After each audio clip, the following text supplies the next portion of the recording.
welcome back to the channel. If you are new here, please consider hitting that subscribe button as it helps motivate us to keep making more content for you guys. Let us know down in the comment section below what kind of stuff you would like to see. Stuff like this where we're talking side decks, meta counters, how to beat different decks of the format, or do you just want deck profiles on these top decks, rogue decks, fun decks, things like that. Just let us know down below and we will do our best to make everybody happy while still trying to give you guys top-notch quality competitive content. So without further ado, guys, we're here today to talk about side decking. We have a handful of cards, and for this video we're mostly focused on the meta and how to beat the meta, take it down. And typically I make my main decks to hopefully take down as many of the better decks as possible, and then I'll try and side decks to fill in the weaknesses of my deck or to help better in specific matchups. I think that there's probably, well, for sure 5 decks that are at the top of the crop, and we're going to talk about 6 of them very briefly here, and these are kind of the 6 that we're going to talk about our side deck choices, what you can do, what you can hit for them. So we're going to start out with our Dragon Links, our Rockets, Dragon Links, however you would want to put that as a deck. And what they do is, well, it's ridiculous, it's insane, it's crazy. They can rip 2 cards, put up a bounce, multiple negates, and a Buster Lock, you know, like, or they can just put up these like 4 to 7 negate boards with the Buster Lock. Like, the deck can just do so much. It's really crazy, and they play so many extenders, so you need to find a way to stop them, which usually involves opening multiple hand traps and hitting them at the right time and hoping they didn't just absolutely open up insane. If you want a little more insight on how to beat them, make sure you go check out our video on how to beat Rockets. We also will have our, or actually as of yesterday, we actually just had our how to beat Dinos video go up, so you can also check out that one. Our how to beat Infernable and how to beat Eldritch videos will both hopefully be up here pretty shortly. We got a lot on our plates and we're trying to work through all of it. So other decks, dinosaurs are one we're going to talk about here today and what you can kind of side in for them. I mean, dinos are dinos. They still abuse the synchro engine, getting like Dolka or Logia with like double arc light, Conductor Tyranno, and just like the Wind Barrier Statue Lock is another route they can go. But just playing like go second power cards even, and dinosaurs, because if they can put up a negate with a Tyranno, that's an okay board, because they can just book a moon you at a key point, and you can only use set cards for fusions as far as extra deck summoning goes. So it's kind of crazy that they can just go second, OTK you, and then do all these things going first. That seems pretty much at will, especially because Miscellaneousaurus just makes everything unaffected. At least they're dinos. So then you have Infernables.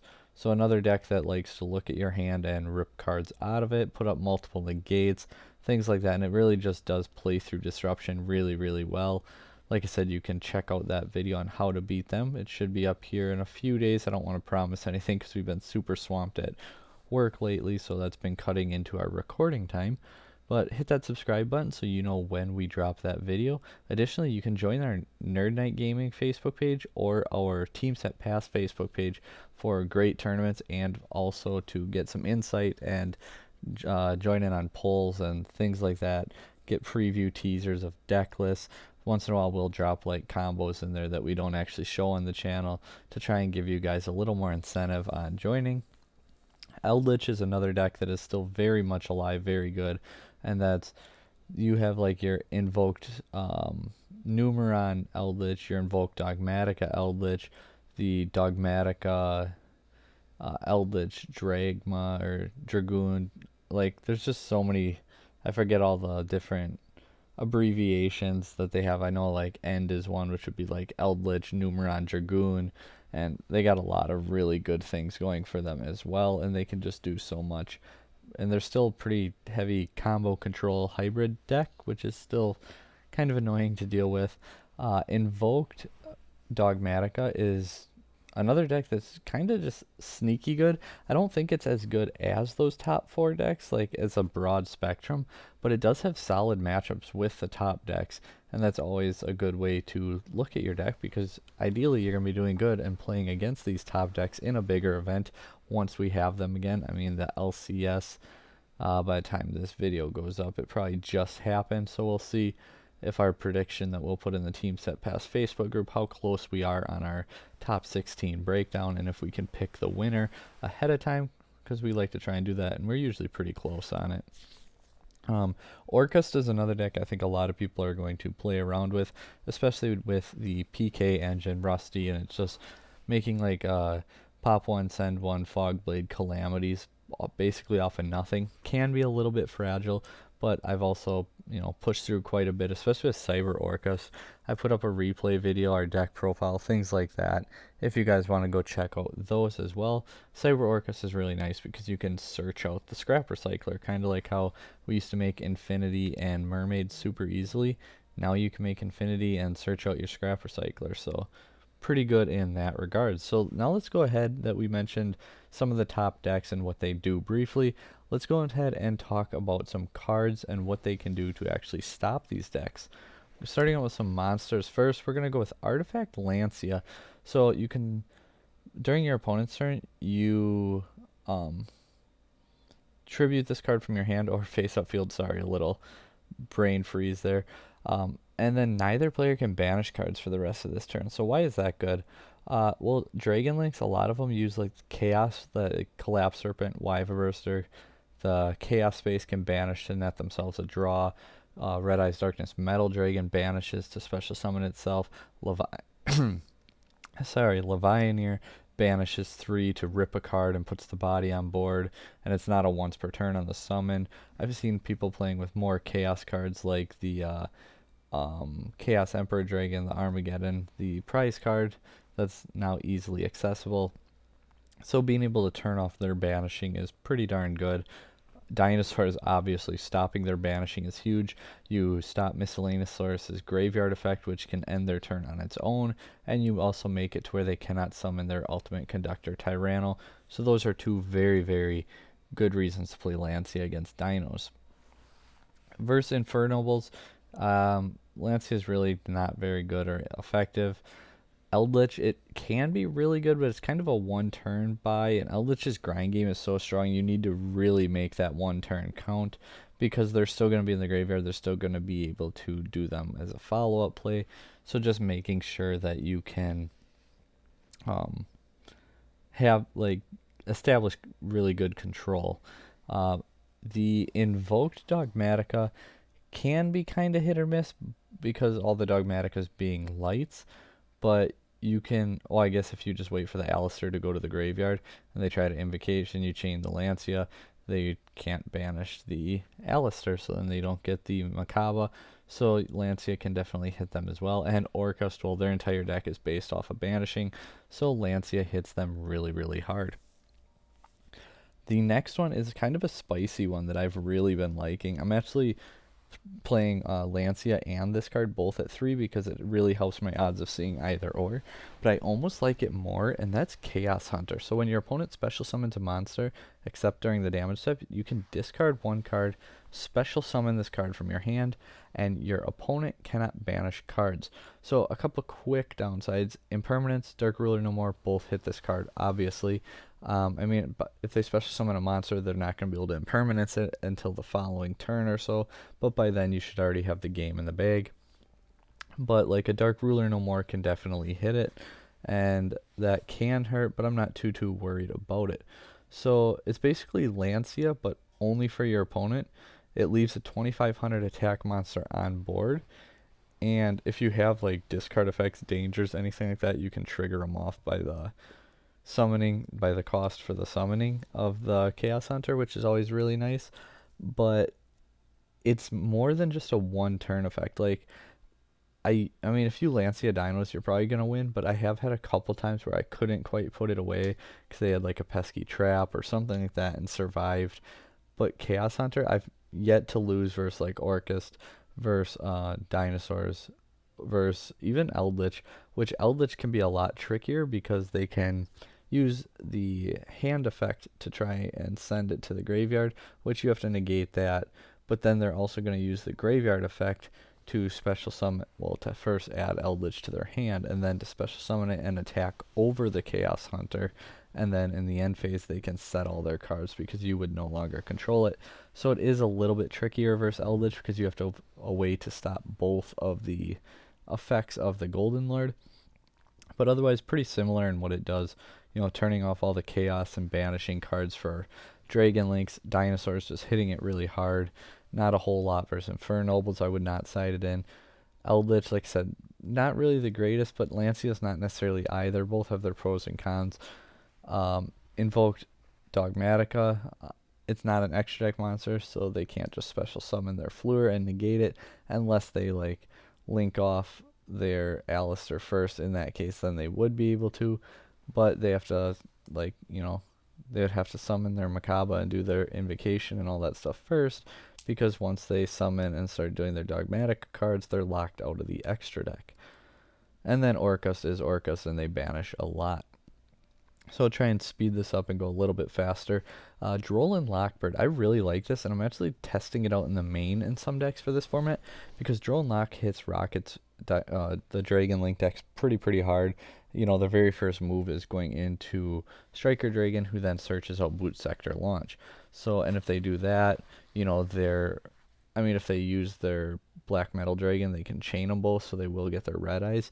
But otherwise, you just stop things like the Smoke Grenade Search, like Chaos Space, like the Collapse Serpent Wyverburster, Brotar searching out cards. Like, you can stop a lot with Droll versus them, but they might be able to still put up like a Warlord Savage and a Buster Lock, something like that, depending on their hand.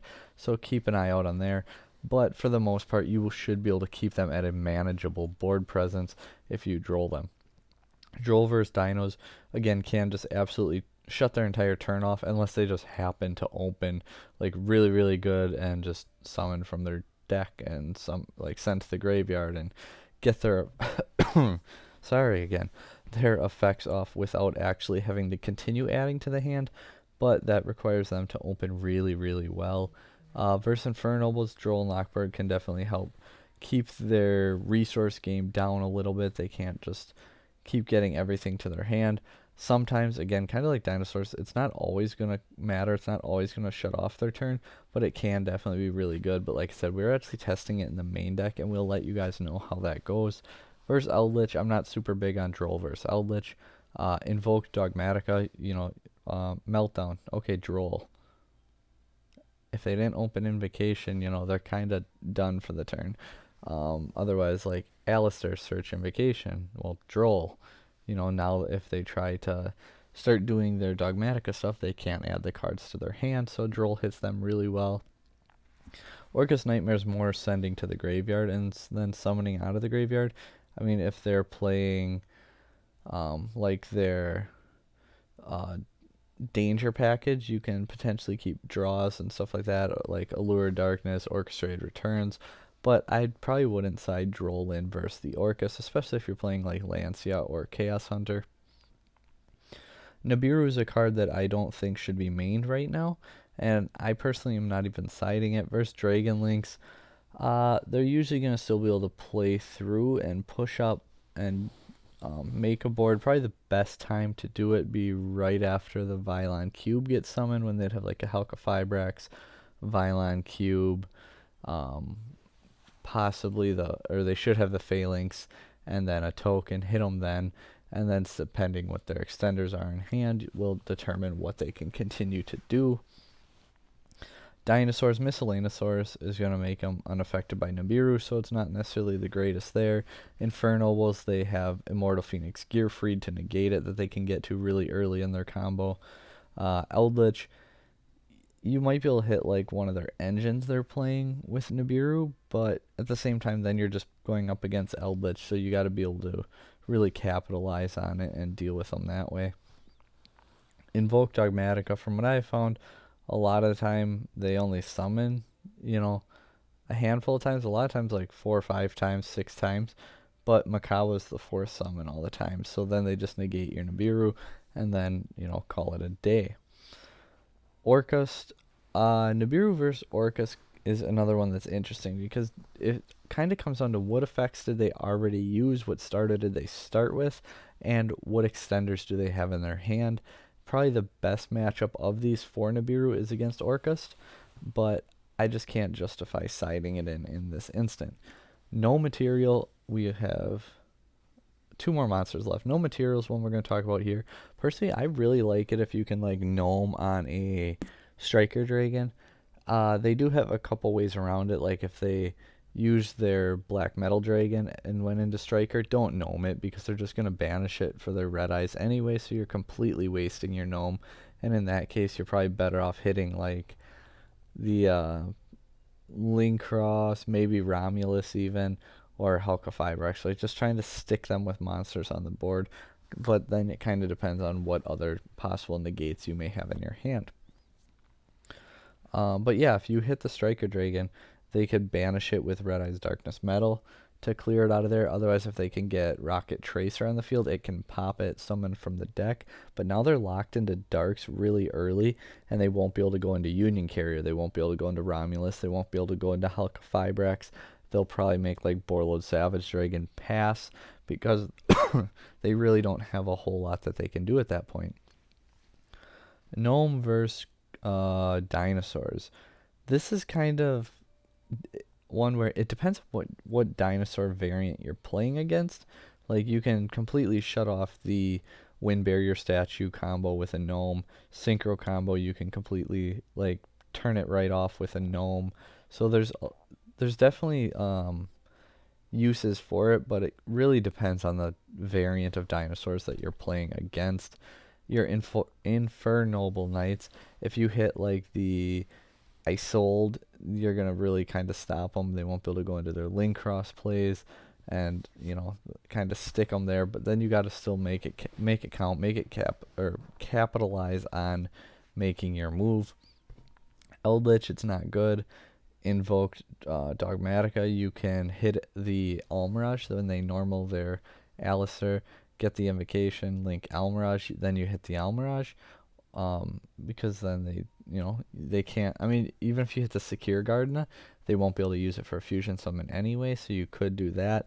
Kind of horse of a piece. Almirage has 0 attack, though it does offer the destruction, so keep that in mind. If you gnome it and then on your opponent's turn and you try to destroy their monster, they can just chain the Almirage to protect it, so keep that in mind when you're making your decision. Orcas, depending on where they're at with their extenders, whatever, like, you can really handicap them in, with a well-timed gnome. So I do like it in that matchup as well, but that's going to be one where it really depends on your total hand and where they're at with their combo. But more than likely, trying to stop, like, Rusty from seeing the field would be best, because then you're turning off Calamities, the double pop, and you're just making them play with a much more suboptimal end board. The final monster, we're about halfway through this video, and I feel like we should be further. But Dino Wrestler Pankratops, so this card's at 1 for a reason. The card is really, really good. It's so strong. It's a 2600 beater who can quick effect pop a card on the field. So a lot of times he can actually clear out 2 cards, because you can special summon it, attack something, pop it, force a negate, and just clears out 2 problems with 1. Like, oh, that's a nice Arclight Borload Savage dragon you got there. Special Pankratops, attack over Arclight, effect pop Savage, force the negate, and now you just broke their board with 1 card. But yeah, so, like, I mean, it helps out Buster Lock, like I said, attacking over something and then being able to pop another thing. You can out, like, Rocket's Buster Lock. You can try and attack over, like I said, the Arclight and then force another negate. Versus dinosaurs, again, it's one where it actually won't lose the attack from their Lost World. Keep that in mind. I've lost a couple games of dinos because that attack decreased, and I forgot about it and miscalculated my total damage. But yeah, so Pankratops really good in that regard, that it can, well, just be a walking beat stick, and it doesn't have a good or bad matchup. It's just good across the board. Like, if you're playing a going second deck, I would actually highly recommend main decking it. But if you're playing a going first deck, I would probably put it in the side deck. So, spells and traps now that we're going to get to. Silent Graveyard is one that I really like. Discard 1 card, effects that activate in the graveyard this turn are negated. Okay, where have we heard this before, guys? Effects that activate in the graveyard. sounds like the entire Orcust deck. Invoke Dogmatica, probably not going to put it in versus them. I mean, Invocation's Graveyard Effect, which can kill their recursion. It keeps the Alistair out of hand, which is a potential negate or boosting the fusion monster. And again, it also gives them a follow-up play, so it can be good, but I don't know if that one interaction is good enough to play it. Eldritch the Golden Lord, you can basically shut off their graveyard for a turn. They can't banish any of their cards, so they're going to use their first effects or send them however, and then use Silent Graveyard, and now they have an entire turn that they won't be able to actually use their graveyard. Infernobles have a few effects that activate in the graveyard, kind of hit or miss if you feel like siding it in here. I haven't been, and I really haven't necessarily been wanting to do it because I just feel like it'll be okay to good, but not really what I want it to do with the impact. Like, I don't want to side a card in for it to be okay. I want to side a card in because it's going to make the difference in that game. Dinosaurs. Well, it stops Miscellaneosaurus and Baby Dragon and the Baby. It stops Baby. Can't think of the full name here. Also Petite, it stops. So they don't have a ton of graveyard effects, but they do have enough to make it worth it. And keep in mind too, if they like pitch their Miscellaneosaurus and you don't do it, they banish it, and then you chain, it's still an effect that activated in the graveyard because cards activate and resolve in the same place. So keep that in mind if your opponent tries to say, oh, well, I already activated it, so it goes through. No, it doesn't. And then we have our Rockets, our Dragon Link. So what do they have in the graveyard?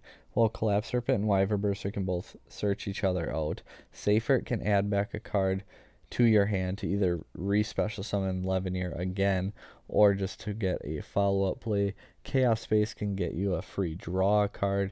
Absol Dragon searches out a rocket card to add to your hand. Like, you get the point here. There's so much. If they're playing Noctovision Dragon, that's a free draw. Like, they do have a lot of graveyard floating effects that Silent Graveyard takes care of. A card to help break a board. Super Poly. So, Super Poly versus Dragon Link, you really got to worry because, one, they're going to Smoke Grenade and look at your hand and rip a card, and two, the Buster Lock. So, if you can get around both of them, Super Poly, you can sometimes go into a Starving Venom, but a lot of time lately I've been seeing them end on like Union Carrier Savage with the Buster Lock, Arclight, and a Hired Seals. So I mean, you'd be able to Mud Dragon the Seals and the Arclight since they're both lights but different types, but you won't be able to go into your Starving Venom Fusion Dragon. Another good target is Predaplant Dragostapelia for any deck that runs a fusion monster and happens to have a dark monster as well. Dinosaurs, Mud Dragon's going to be your friend there, depending on the board and the variant that they go for. Infernobles, you could use Dragon Knight Draco Akisti. Keep in mind here too, just like the Rockets, they're going to look at your hand, they're going to rip a card, but say you have Super Poly and Dark Ruler no more, they're going to rip the Dark Ruler no more. Like, if you open up 2 power cards, they're probably going to keep your Super Poly, or if you main deck Super Poly by chance and they see it game 1, they might not put 2 and 2 together that there's a card that uses a Dragon type Synchro, Borreload Savage, and a Warrior type monster, Immortal Phoenix Gearfried, to basically go into a 3200 beater. Moving forward, so we got those 4 targets. Eldritch, I'm not too worried about a Super Poly target versus Eldritch. I mean, you could run the one that requires a couple zombies and go for them that way because the trap monsters are zombies on the field. Well, they're zombies also. Invoke Dogmatica, that's one where you're going to be able to go into your Mud Dragon because, well, they're light spellcasters and Makaba's a light machine. So there you go for your Mud Dragon. Orcust, you have your Starving Venom. Not that it's super prevalent right now, but you could easily play System Down to ABC back to 2. Cyber Dragons are a deck that I think you should always keep in the back of your mind. There's just not a lot of representation. Orcust, Sky Striker.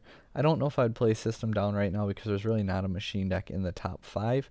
But if Orcust can push its way up there, that is a card that can absolutely win that matchup on its own. Side decking spell and trap removal. So this is kind of however you want to do it. I personally don't agree with maining a whole lot of spell and trap removal. Like your Harpy Feather Duster, maybe one or two other cards for it. But otherwise, I would side deck them. And it comes down to like, what do you want? Twin Twisters, Cosmic Cyclone. I'm a little more on Cosmic Cyclone right now, just because Eldritch floating so much in the graveyard. So what are some cards that you can do if you want to go first and kind of stall it out to win the game? Obviously, you have your Artifact Sanctum Scythe, turn off your opponent's extra deck. A card like Summon Limit, if you can put up your board, flip Summon Limit, now they can't actually summon a whole lot, and you already have your board established, so you'll be in a really good position. Additionally, to Heat Wave, at the start of your main phase 1, neither player can normal or special summon effect monsters until your next draw phase. So what do? Well, at the start, Heat Wave. Now you can't normal or special summon effect monsters. You can set a monster, set a few back row, pass turn. They can't normal or special summon, so they'll have to just pass turn or set. Now it comes back to your turn, and hopefully you bought that one turn, and now you're allowed to attack and go for a game. Evenly Matched is another card that I've seen some people main it. I see people siding it. Personally, I am siding it, but I've been debating on taking it out because I really just haven't been going into it a whole lot and main decking my side deck, if that's even a thing. We just coined that term right now.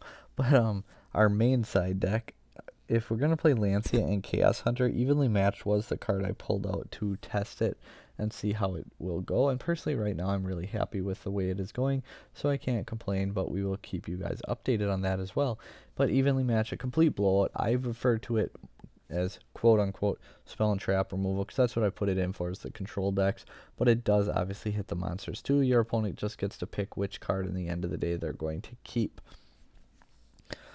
We made it, guys. We're done. There's probably 30, 40 more cards that could be played in a side deck that will get played in your side deck. Let us know down below what cards you are side decking and why and how they're performing for you guys, because, well, like I said, we're not going to name everything because we can't. We don't always think of it, and I like to see what you guys come up with for some spice.